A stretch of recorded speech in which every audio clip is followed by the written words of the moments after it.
So you know when you have a piece of fruit and it's a bit blackened and bruised but could still be used for baking banana bread or blueberry strudel, but as per usual you just throw it away?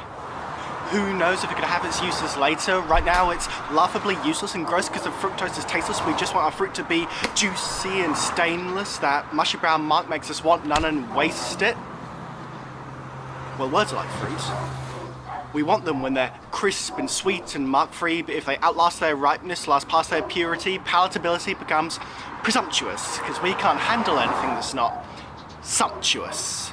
We're a society built on decadence and sweetness and political correctness, and if you look back through history, we find it hard to confess that bitterness exists. It's the flavour of our flaws, striking sore points in our mind, from the First World War to draconian laws begetting justifiable crimes, and the fruits of those times need forgetting. So how about we stick to the sweeter words? The ones where a bite won't embitter our memories, and of course, hold the GMOs, please. No additives, no expletives, don't use that one's infective. Hey now, you're not allowed to be negative. Well, be careful. We might be sensitive, unhealthy, damaging, dangerous. That one can make you sick. Well, this guy's a lunatic. Watch him weaponize his words that we don't want him to use. The things he's saying don't coincide with our views, so how about we start refusing the using of abusive, bad-tasting words, because sweeter tongues make a happier world. Fuck off.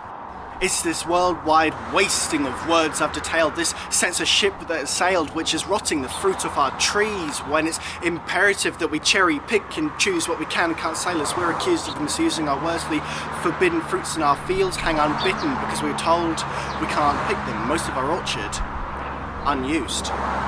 Our words boycotted, garroted and choked off and tight in our tracheas, speech trapped and not free because it's our society, and nobody wants to be reminded of tastes that aren't sickly sweet, leaving people out there starving in the street, and the fruits that are hard to swallow they'd happily be handed just to know that someone stands to speak up and not leave them stranded.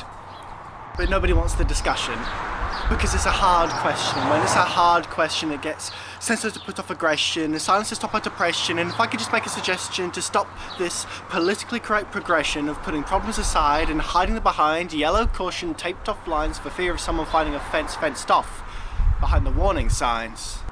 Because there's a wealth of words back there, words that nobody wants to use, but we have to, and we all have the capacity to, because we all see the corruption, the injustice, the just us elite institution, and societal disruption, and the prejudice, and the petty, and the poisoned, and the poor, and the in pain, all causing chaos in our brains. If we could just confront the controversy, maybe there'd be no more cries for mercy. And yet, as it stands, all the important issues are offensive and a pull, and if that's the case, so what's the point in saying anything at all?